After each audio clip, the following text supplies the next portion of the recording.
In this week's episode of Studio Inter, we'll be previewing the Champions League game against Sheriff with Moldovan journalist Vitalie Maistru. We'll be reviewing the Lazio game. We'll be previewing the Juventus game. This week's Moggi, Moratti and Frog, and much, much more. Everything here on Studio Inter. Unione Sempre Inter. Welcome.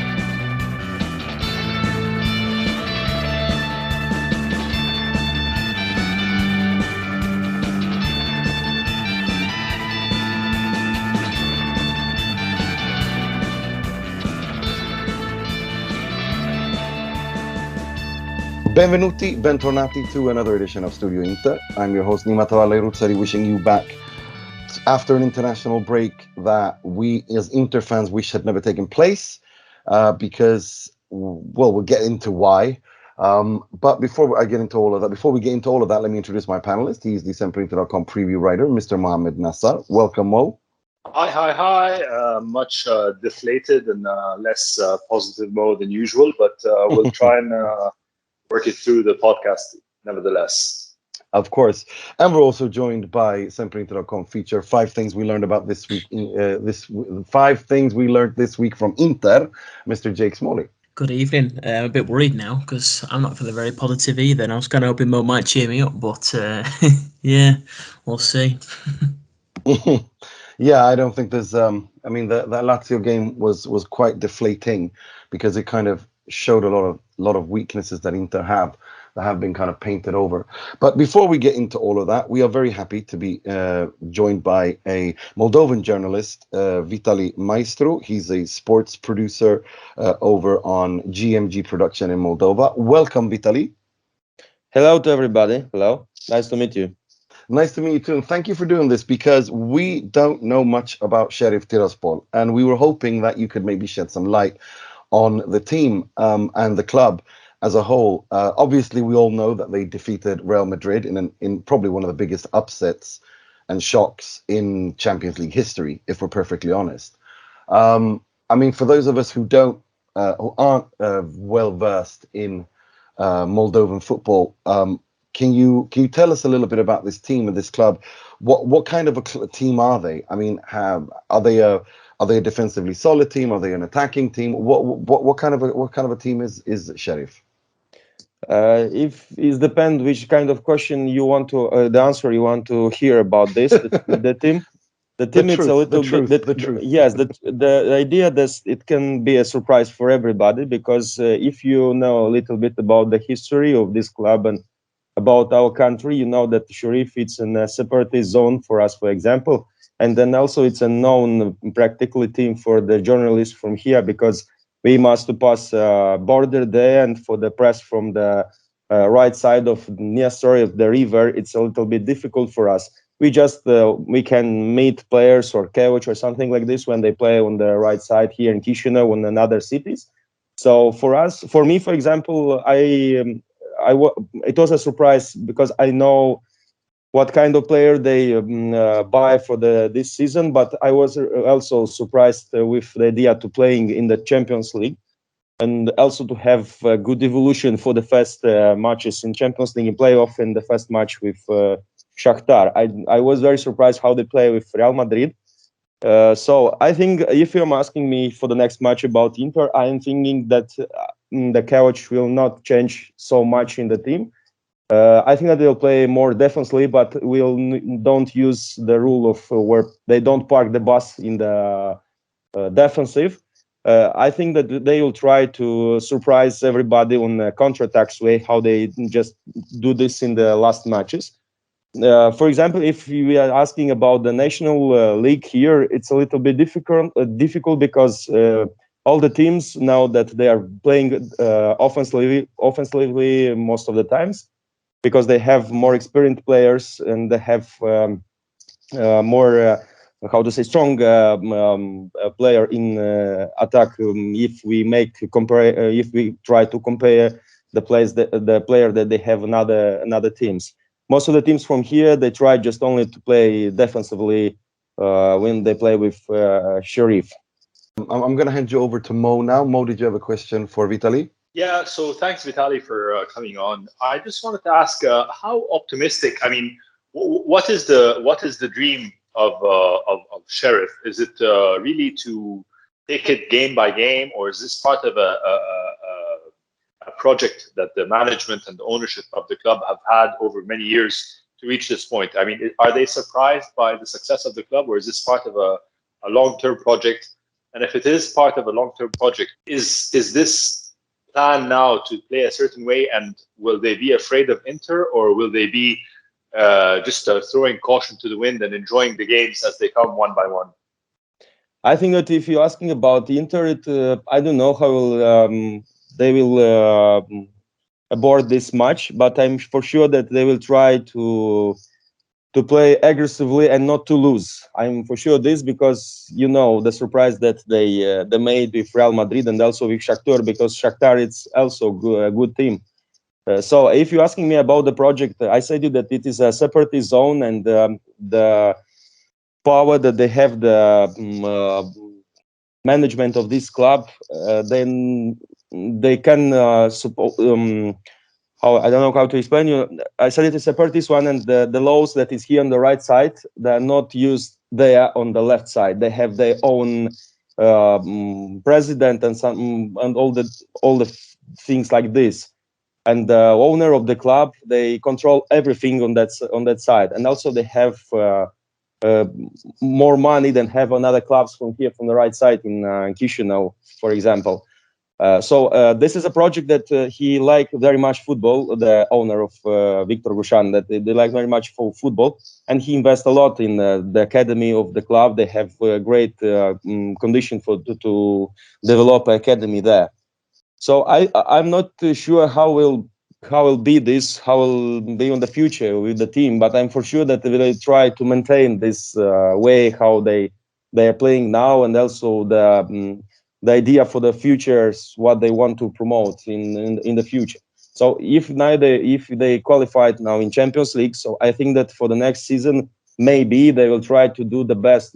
I'm not sure that they will play in Champions League, but for sure they will play in European Cup for sure. Jake, did you have a question for Vitalie? I did, yeah. I was wondering who the players to watch are that Inter need to sort of be wary of. I mean, like the other two have said, we're not really experts too much on Moldovan football or Sheriff. It's a bit of a surprise to see them in the Champions League. So I'm not being ignorant, but I'm not massively clued up on Sheriff too much. Is there any players who are really going to sort of shine in this tournament, who could maybe get big moves off the back of it to sort of more established, richer European clubs? It's difficult for me, because I said you that I can watch all the matches of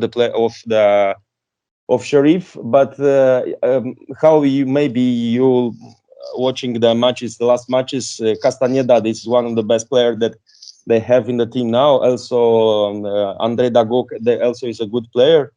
Very surprised was his goalkeeper that he have 28 years and he don't play for the first. Nether was at the national team of Greece, but he was on the best player of the last matches. He surprised for everybody. Cristiano also, he's a good player, for one of the good player of the team. The idea that is, I think, what it's happened, it's about the coach, because also it's an experienced coach in Ukraine, Yuri Vernidub. So I think that he do a great job, because they have 15 or 16 nations in the team, and it's a little bit difficult to maintain the team, and because the style of playing, also the mentality of each player that have in the team, it's very difficult to make a good team. So I think that just there are some players that they can play in the same way, and the player that I mentioned, it's the player that can do big problems for the opponents. Well, so what do you think is going to happen? What kind of a game are you expecting? I mean, if we're talking results, do you think Sheriff will come away with a point, or even take all 3 points? It's a good question, because also I was thinking about this, and I tried to analyze this with my colleagues to see, because here in Moldova, the mentality in Italy is a little bit different, because Italy everybody know what kind of club they have. They have experienced players. They have a good championship. Serie A, it's one of the best championship in the world that are watching. Everybody know everybody, the players. I think that now it'll be a little bit difficult to say what kind of result can be, where 1 point or 3 points, because everybody was watching on the last surprise that they made with Real Madrid and Shakhtar. For Inter, I said you that they'll try most of the part of the match. I think that we'll play defensively, and they'll try to get probably 1 point. But if they try, they won, and in Madrid will try to do the same. I think in Milano, but it's very difficult. From what point of view, it's about the mentality. I don't know how time and how also the physic form shape of the players after these 3 matches, best 3 matches or 4 matches from playoff until the second match from the group. Fair enough. Well, thank you, Vitalie, for coming on. Really appreciate it. If you are on social media, if you're on Twitter or something, then please let everybody know your handle so they can follow you. If not, yeah, let me know. I'm on Facebook most of the time and spending day on Facebook. If it's not a problem, I have a Twitter, but I'm not using so much the Twitter. Okay. Well, thank you so much for coming on, Vitalie. We really appreciate it. Thank you to you for the invitation. Also, if you need more information, maybe for the next time, I'll try to help more. Absolutely. Thank you so much, Vitalie. Take care. Thank you. Bye. Bye. Well, I mean, as staying on the topic of Sheriff, let's talk about let's talk about the game. My view is very simply this: these are 2 games that Inter have to win. Anything less other than 2 wins, and I say punt the Champions League. Like, if it's a draw tomorrow, then just punt the Champions League and finish 4th. I don't want to play in the Europa League. This team is not mentally ready to compete in 2 fronts, in my opinion. It's not ready mentally to focus on the Serie A and the Champions League, and definitely not. But if it's going to be done, it's worth doing that in the Champions League simply because of the experience and the money and all that. But if the alternative is the Europa League, punt it. So if Inter don't win tomorrow, I just play with the Primavera side for the rest of the 3 games. I couldn't care less. But because I think the most important thing is for Inter to finish in the top 4, because I really think there is a risk, not a big one, but there is a risk that this could end up really, really ugly for Inter this season. So, I mean, as far as I'm concerned, I do think that Inter will win against Sheriff. I think it's going to be a boring, ugly win. But yeah, 2-0 is what I think. What about you, Mo? I think I echo your sentiments quite well. I think these 2 games are must wins, 6 points. Although, unsurprisingly, I don't think it's overall as dire as you might think it is at the moment, especially after such a terrible game as Lazio's. But I think for sure these 2 games, these 2 Champions League games against Sheriff are must wins and 6 points, or like you said, punt it and focus on the league, and that's it. Yeah, no, exactly. I couldn't agree more. 100%. It's just one of those games where it's Inter are in that position because this is a new coach. I'm going to get into that a little bit later. I'm going to explain a little bit more what I mean. But Inter are in a special position. It's a new coach. They lack killer instinct up front because Lautaro isn't a killer. Edin Dzeko misses 3 sitters to score two simple goals or 2 goals. Alexis Sanchez, we don't know what the hell his problem is. He just he's fighting with everyone and thinks that he should stay or he should start when he's been injured most of the time. Martin Satriano's too young. Denzel Dumfries can be a very good player, but he isn't ready to play in the Serie A consistently because he exposes his, behind him, the guy's positioning is awful, it's dreadful. And in midfield, you don't have a midfield that is coherent. You can play Gagliardini when you're trying to play defensively, but you can't play Gagliardini and defend yourself to a top 4 position. I don't think so. I think this is, you with Vidal, how is he injured? Can he be back? He's pushing that age where you get a lot of these injuries. Çalhanoğlu cannot play with Brozovic, and he shouldn't play in that position. So that, there are question marks, and to me, that's not a title-winning side. And given how tight it is this year, I want Inter to focus on the Champions League. That is absolutely what I want. Serie A. This is what I want Inter to do. I want them to focus entirely on the Serie A. If they get through to the second round, great, fine, brilliant. Take that. But if they can't, I don't want to play in the Europa League. So I missed your prediction there, Mo. What do you predict this game is going to end as? Yeah, no, I think the boys will do the business. I think, like you said, it's a lack of killer instinct, and it's at the moment it's really plaguing the side. And I don't think that this is something that is unfixable. So yeah, no, I think it'll be an Inter win. I think we'll get that clean sheet, that Lucas down clean sheet. So I think it's a nice 2-0 win. What about you, Jake? What's your prediction of the game, and what do you think is going to happen?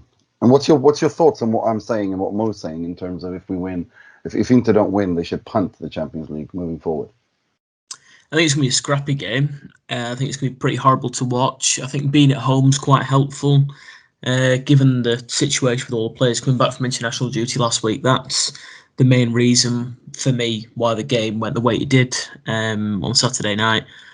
So playing at home is a real sort of plus point for Inter. I think it all depends on how quick they can get in front. I think Sheriff will make it difficult, but let's not forget they're in a position where they've got nothing to lose. They're going to come to Inter. They're going to try and frustrate. Anything they get will be a bonus. They're already miles up on what they expected to get so far. So the pressure's on Inter. Either they'll come back all guns blazing after last night's performance, or they'll just totally sort of bomb, and it'll be really, really horrible.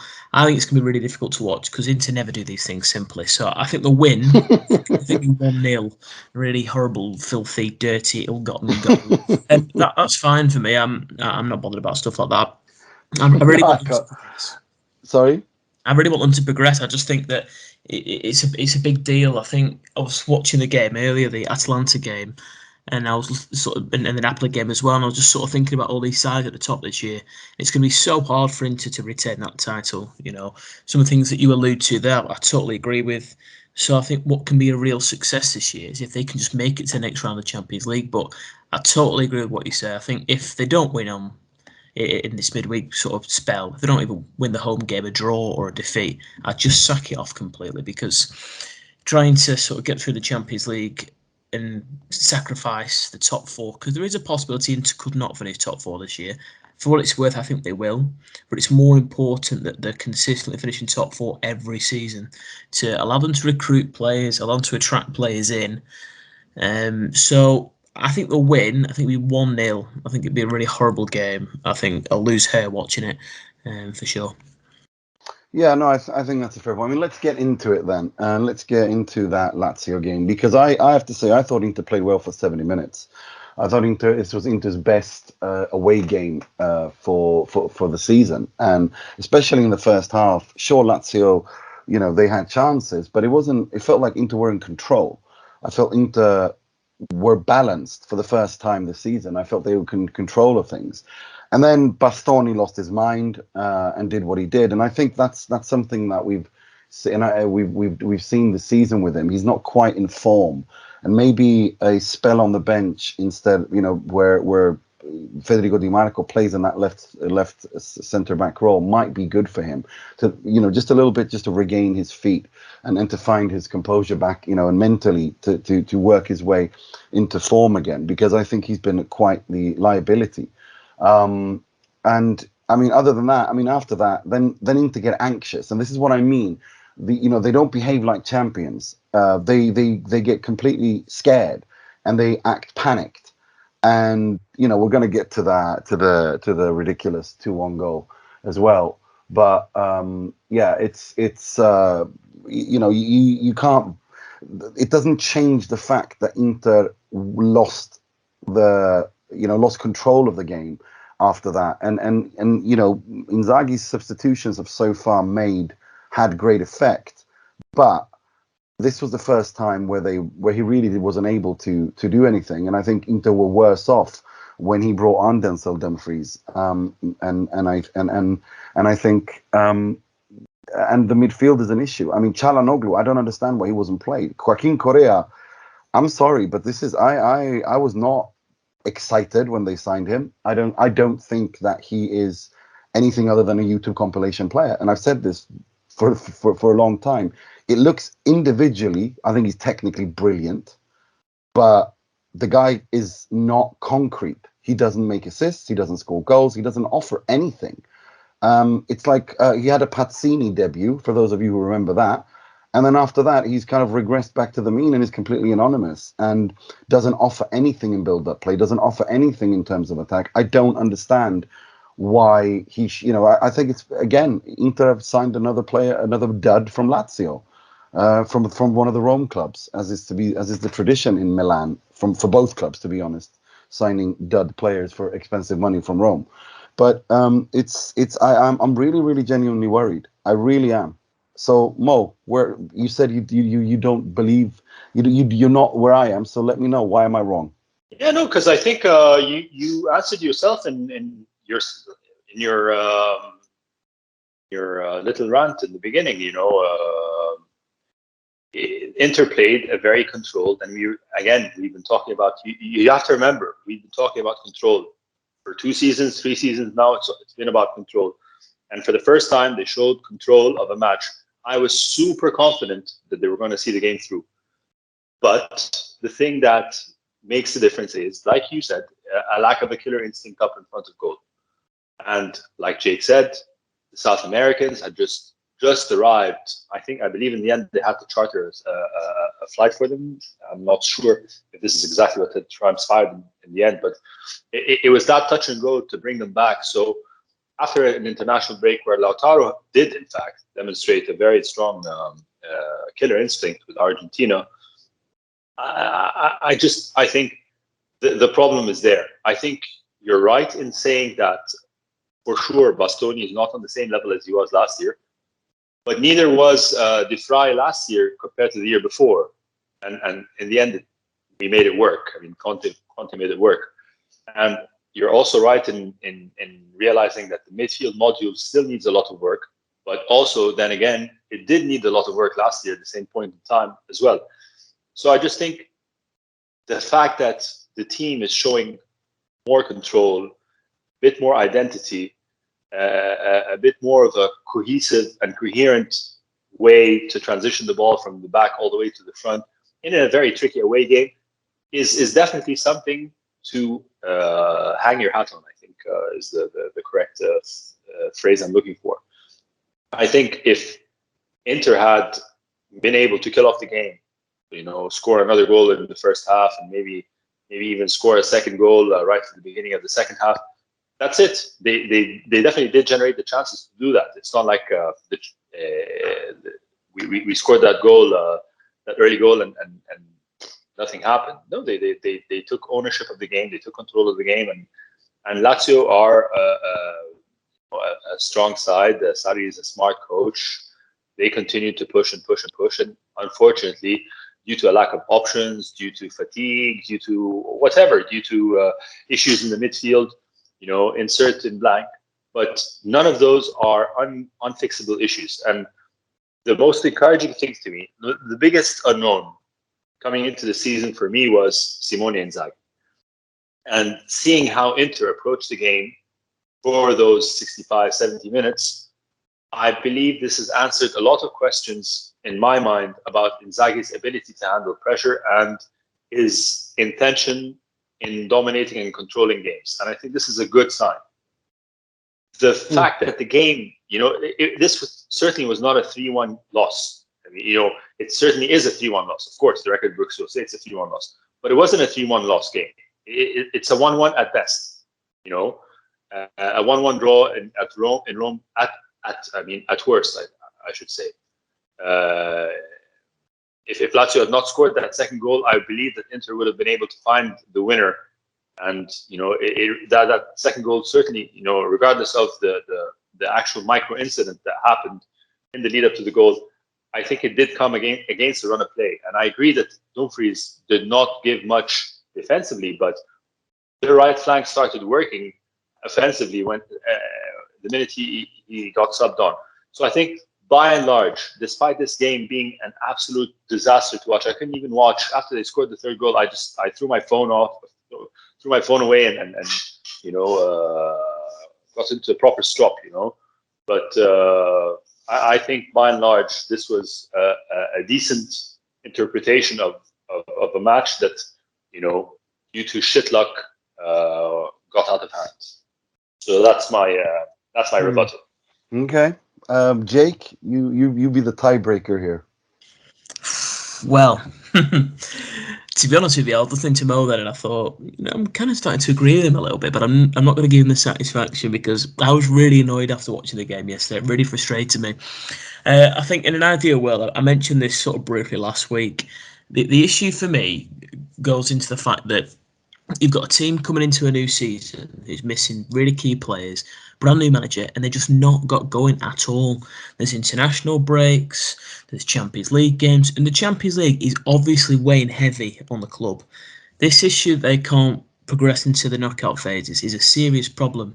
They're in a different position now. The current champions, these players have won it before, and you ask any manager who's ever managed at top level, it's harder to win after you've already won the first one. Being able to stay that longevity, that is what every club seeks to get. So Inter in a difficult position this year. You take Romelu Lukaku, he was the best striker in Italy last year, and he's gone. Edin Dzeko's been fantastic, but look at how old he is. Joaquim Correa, I'm fully with you there, Nima. I just don't see it at all. It's a wasted sign. I thought he was rubbish yesterday. I don't really get it. There's not enough output to give him that role and be willing to spend as much money as they possibly will and doing on him. I think it's just the fact that I can't really see where it's going a little bit either. I think there's a few square pegs in round holes. I'm with you as well, Nima, on Dumfries. I think there's a lot of potential there. I think he could be a really good player. And I'm not comparing him to a Hakimi for a second. They're two different types of players. No. In the fact that Hakimi's played at, probably a high level for a little bit longer. So I think, we're going to have to be patient with him. In an ideal world, Inter would have had a fixture run like Napoli's, some more straightforward fixtures. They've had a few straightforward games, but a run of really straightforward games just to bed in, get the confidence up, be able to move rotate the team a little bit more, because you're carrying some players here who are obviously really tired. Bastoni for me and Barella not been as good as last season, and I just think they're really tired. Bastoni's a really young player, just come off the back of playing effectively almost for 18 months without a proper break. So I know he didn't play much in the Euros, but I just think that there's so much more to come from this team. But I really worry that this week's such a key week for the season. Defeat against Juventus, fail to win against Sheriff, and the wheels could come off a little bit, I think. That's exactly what I think. This is what I'm exactly that. If they don't win against Sheriff and then they play Juve, who by the time you're listening to this, you'll all have witnessed another Orsato masterclass, which he just gave. And we know that when, we don't need to go into that. It's Juve, it's Italy, it's Serie A. It is what it is. And we also know that when Inter are not are 100% strong and 100% secure, when you don't have an Antonio Conte there that has everyone in a straight line, everyone knows what they want to do, Inter gets screwed, especially against Juve. So there's no doubt in my mind that Juve are going to win that game, and it's going to be controversial. But so that's why I'm worried, because that's exactly it. If they lose against Juve as well, then it's a crisis. It's a full-blown crisis. And I don't think Simone Inzaghi right now is able to handle that. He's too much of a nice guy. He's way too much of a nice guy. I don't think he has the ability to get angry and start barking out and telling people to get in line. And that worries me. That really, really worries me. But I mean, let's talk about that second goal before we get to the Juve game that we're going to preview. Let's talk about that second goal. I mean, personally, I don't think any rules were broken. I don't think Irati did anything wrong. The ref can't intervene unless it's a head injury, so I can't blame him. the issue is this notion of fair play and this notion of playing, sportsmanship, and that was incredibly unsportsmanlike behavior by Lazio, and that's fine. I just think that if that's what's good for the goose is good for the gander. If those are the rules, if that's how we're going to play this, then fine. I don't want to see Inter play out the ball ever again for the rest of the season in Italy, in any domestic competition, because that's apparently how we do things. And I don't want to hear this ridiculous notion about, oh no, but Lautaro did nothing. He didn't see that. If you look at the situation, he gets the ball, he's got his back towards Di Marco, he shoots. Then the rest of the Inter players see that Di Marco's on the floor. Darmian signals to Reina. Two Lazio players signal to Reina. Reina doesn't care, doesn't give a toss, throws it out. They pass the ball past Di Marco, and then we saw the rest. The rest is what it is. And Inter lost their heads there and completely, lost, and the rest is history, because Inter were completely completely unable to react after that and barely created anything. And these are the signs I see at Inter that worry me. But again, I want to hear what you think, Mo, about that second goal. What's your take on it? Yeah, I don't want to make too much of it. It's a shitty situation. Yeah, it is what it is. Like you said, if this is the way things are going to be, then this is the way things are going to be, and no one should cry foul at any other point in time. But the problem is that this happens, and Inter get the short end of the stick, and it is what it is. And then when Inter do it, then all hell breaks loose in the media. It's just a dirty goal. It's a dirty goal. I don't know who it was in the Lazio midfield who carried the ball practically over Di Marco as he was lying down on the floor.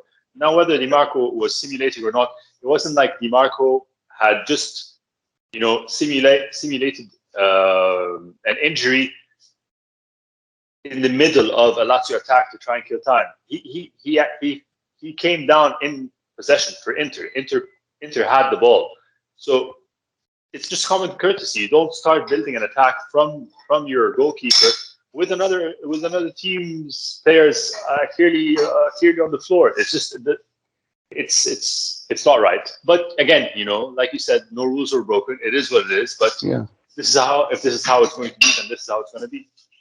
Yeah, no, I agree. And I just looking for consistency, because I don't, people are going to dig up something from 3 years ago when Inter did something similarly against Hellas Verona. And I think we even said this on the pod at the time, that we didn't think it wasn't very sportsmanlike behavior by Inter when Icardi scored that goal against Hellas when they injured themselves. Oh, I can't remember who was at Hellas who injured themselves, but it is what it is. But I from now on, I don't want to see Inter play out the ball in Italy, only in Italy. For as long as they're in Europe, they can do it, but not in Italy, not in Coppa Italia, not in Serie A. That is over now for the rest of this season. Ahead of next season, maybe they can have a chat, all the players, and decide that maybe sportsmanship is nice. But if they don't, from now on, it's over. It's done. Not doing it anymore. Jake, I want to hear what your thoughts is just before we move on that second goal. I was very angry at the time, simply because it's just an unwritten rule. It's just something that you don't do. It's like when teams have to give the ball back to the opposition and they carry on playing with it. It's just something that you don't do. I think it frustrates me as well. I didn't see Reina at the time. I've looked at those images. He's an experienced player. I think he'd use his brain a little bit and just think, well, even if he's not injured, it was a foul as well. Let's not forget that. Most players probably around the area would have seen it. It's not as if Di Marco went down to kill time or anything like that. He was fouled, legitimately fouled. Di Marco actually tried to hold his head at one point to try and get referee's attention. So I think as well, to dribble past him while he's on the floor, I don't know how anybody could do that. There's no rules against it, I understand, but it's just very unethical. And I can understand the Inter players' reaction. Ultimately, it's cost Inter at least a point for me in that game. You can see the players charge around like idiots straight after. And the third goal is just something like nothing. Quick take and free kick, good header, good goal. And, if that's how Lazio want to win games, let them get on with it, because they're not going to win the league, are they? We're going to be lucky to finish top 4 as well, let's be fair, so they can have their 3 points if it matters that much to them. I'm not trying to come down with me on this, by the way. It's just simply the fact that it's a really disappointing way to lose a game. I just can't comprehend that attitude at all. to literally see, Anderson run past a player on the floor when everyone's sort of telling him to put the ball out. It's just poor. So, but it's gone. Let's just think about the Champions League now. Yeah, agreed. Right, let's talk a little bit about the Juve game, because we are playing Juve. And as I said, I can't see Inter winning this game. There is no way Inter winning this game. Maybe a draw, maybe. But 78, 80% chance, the way I see it, that Juve win this game, especially after the game tonight against Roma, which by the time you'll be listening to this, you will have seen a Orsato masterclass denying Roma a goal, giving them a penalty instead. When it's so funny, because it only ever happens with Orsato and when he's with Juve, because if you see the situation, it's just, it is what it is. But I don't see. It's quite clear to me that this is, Inter cannot win that game, especially because now Inter are weak, they're shaken, and if they don't win against Sheriff, they will come into that game under a ton of pressure, and when that happens, Inter don't win against Juve. It's just that simple. And I've read we reported on SemperInter.com as well today that there's talk of Inter players being suspended after the ruckus that will ensued against Lazio.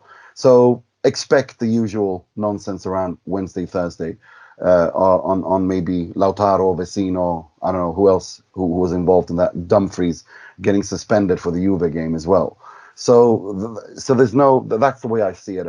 I don't know. What do you feel, Mo? Yeah, my brain says agrees with you, but my heart just thinks that maybe because of how things have been going in the last few weeks, maybe this is the time that Inter actually surprise us and put it out of the hat. I'm torn, really. I'm torn. We spoke about this when we were predicting the Lazio game. I think we did. We predicted the Lazio game, where I really we can't. It's the situation of the team, like Jake was saying earlier, is so in flux at the moment, and there has been so little continuity. You just don't know who Inter are, who this Inzaghi Inter are, and that ambiguity and that uncertainty, I think, is potentially the reason why Inter might actually be able to take the 3 points from Juventus. So, being the resident optimist, I'll hope for a win. Yeah. So, what do you predict, if you want to predict? Yeah, I think let's say a ridiculous 3-2 win. Last minute winning goal by Dzeko if he's still on the pitch after 90 minutes.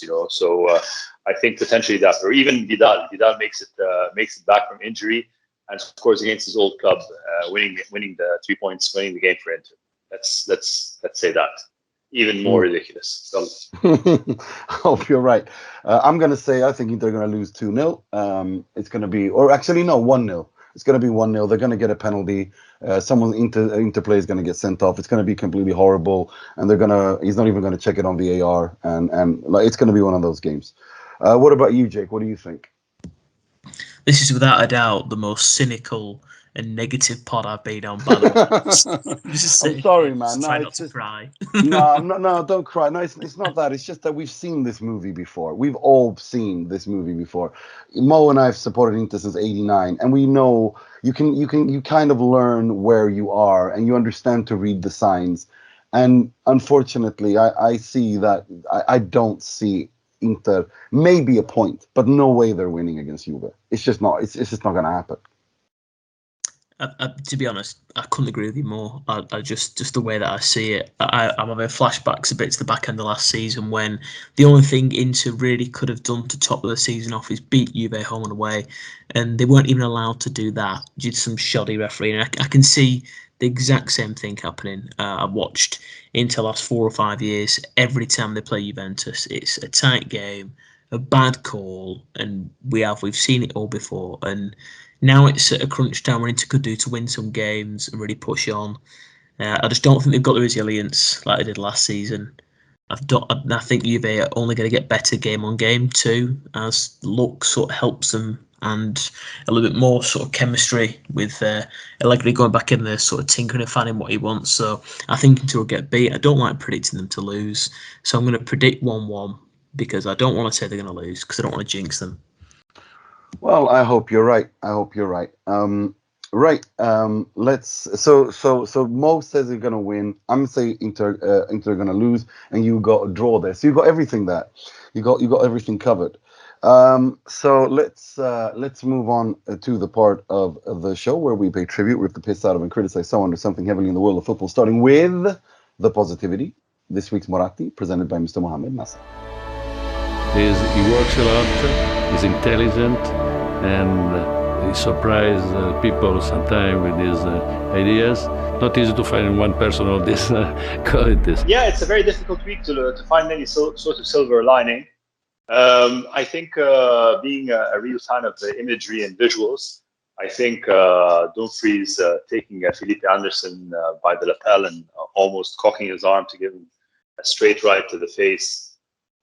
For me, I think I don't think we've had a bad boy in the club in a while. Not certainly someone who's Vidal's bad boy years are way. He might be bad at heart, but his body can no longer bring about this sort of level of intimidation that he carried before. So I think I like this. I like the fact that Dumfries got so worked up. I like the fact that the players got angry. I like a good scrap every now and then on the pitch. It's part of interculture for sure. Remember the images against Valencia in the Champions League way back in the day. So I know it's not unsportsmanlike as well to get worked up about something, but at the same time, it's good to see the players get upset and it's really meaning something to them as well. I think it's not the worst sign, and I think the image is quite strong. And yeah, I think it's good for Dumfries to really get stuck in like that. So that's my awkward Moratti of the week. Fair enough. Let's move on to something much more negative. This week's Moggi, which we presented by Mr. Jake Smalley.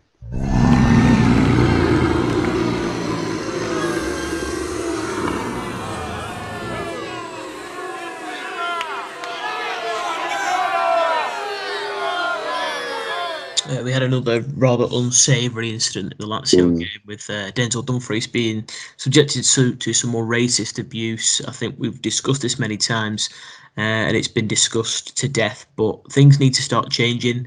For me, as an English-based fan, a lot of people that I speak to have no interest in watching Italian football, and one of those reasons is the issue of racism. Things need to change. It couldn't be clearer. It's really obvious who the supporter was. It was captured on national television. Ban him for life. Make a stand. And it's about time things started to happen. There's plenty of empty gestures going around.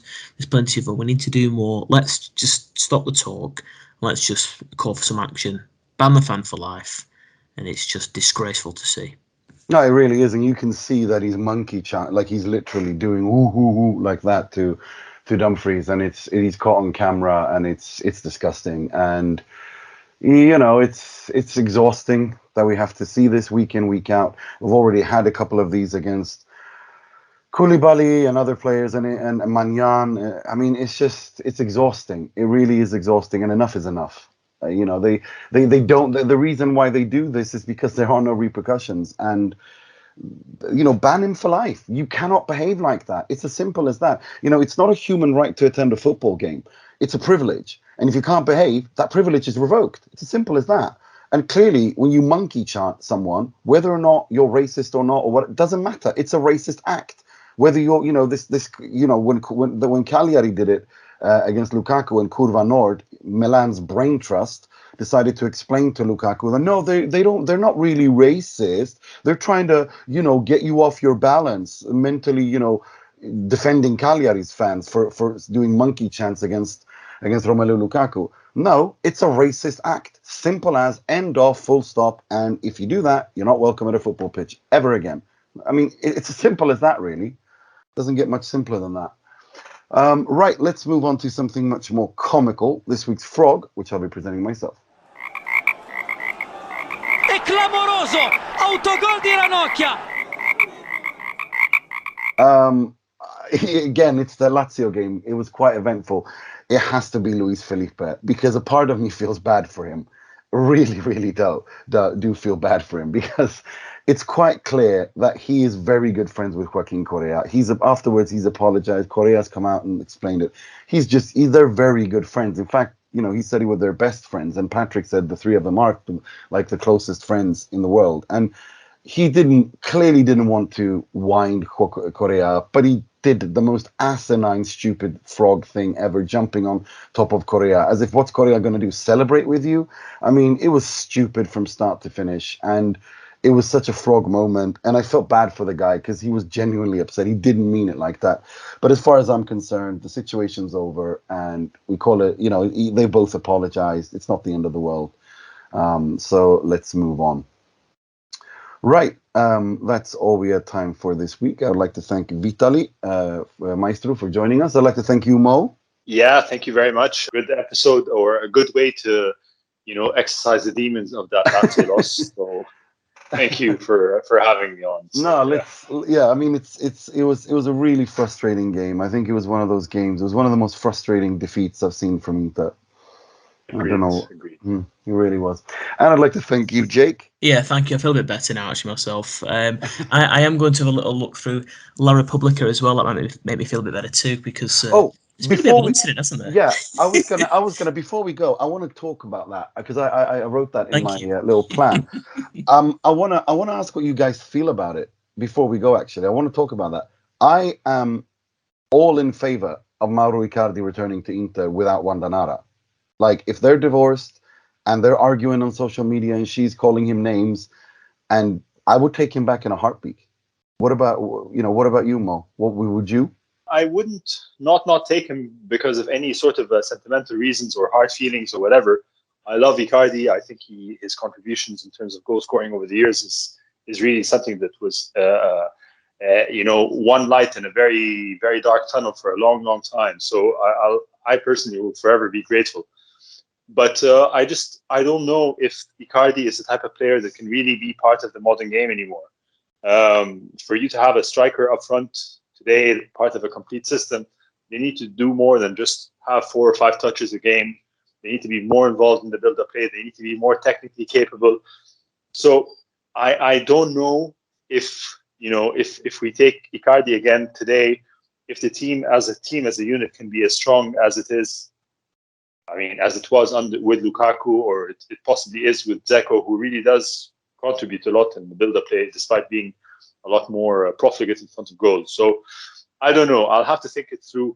But my gut says that Icardi is not. He's a luxury player today. He's not a player that you can build a team around. And if he does come back, he's going to want to be a central figure as he was before. So I would take Icardi back if he's willing to sit on the bench for 70 minutes, 75 minutes, and be plonked the last 10, 15 minutes, even 20 minutes of the game when we need that goal, that Hail Mary, that whatever. But to have an Icardi that's really, that the team is really built around, I think is just very wasteful today, and not really in line with the sort of play that Inter have been, forging and molding under Conte and now under Inzaghi. That's my initial reaction. What about you? Jake? Would you take him back? I would love to take him back. I think it's a really controversial sort of opinion to have, because I totally understand the reasons for getting rid of him. I think there's some of the players in the squad who'd be massively against it. I don't think it will happen. I don't think it's even really an option at this point. But for me, it would make perfect sense. I think he'd fit in quite nicely. I think if you're looking at the balance of the attacking options, I think him and Dzeko for that role would be absolutely perfect. I know Dzeko probably has a bit more off the ball, but I think he'd be fantastic. I think it's one of those a little bit as well. I think as a football romantic, when I was watching Inter for the first time really regularly, it was around the time that he was the talisman, he was the star. And for me, seeing him with the captain's armband on, I thought, this guy's going to score 200 plus goals for Inter. He's been an amazing player, club legend and all this. And in an era of football where there's not a lot of loyalty or, one club sort of legends, and he threw that all away. And it's Wanda's fault, and she's gone. So part of me did sort of raise an eyebrow when I was reading through Twitter last night. I thought, imagine him up front with Lautaro, a better Lautaro than what was Lautaro when Icardi was last here. So I'd love to sign him back. I think I'd be happy to pay sort of 30 million to get him back as well. I think he'd be a brilliant signing, but it's just never really going to happen. And I can understand 100% why people won't want him back. He's burnt his bridges. He's not always had the best relationship with the club either. I get that. But from a purely footballing point of view, and plus, given the memories that he's brought to fans of this generation, I think if the offer was available, even on loan for the rest of the season in January, I'd take it. Without a doubt. No, I mean, for me, she was the problem. He was responsible for that as well. It was his wife. He decided to make her his agent. But if that situation is resolved and they don't have anything, like she's not involved in his life, I have no problems, because I think I think tactically he works in this team. I think next to Lautaro, in terms of goal scoring and goal poaching, I think with a Lautaro playing for him, with a Dumfries, with a Di Marco, with crosses, who actually he can hit good crosses, and I think this is I honestly think he has a role to play. I really do think so. And yes, he is kind of a luxury player, but Inter need a goal scorer, and they can't keep playing Edin Dzeko week in, week out. Simple as that. Right. That's all we had time for that's all we had time for this week. We'll be back next week to talk about the Sheriff game and the Juventus game. And until next week, I'm your host Nima Tavallaey, wishing you a good week. 6 points, stay healthy, and sempre e solo Forza Inter.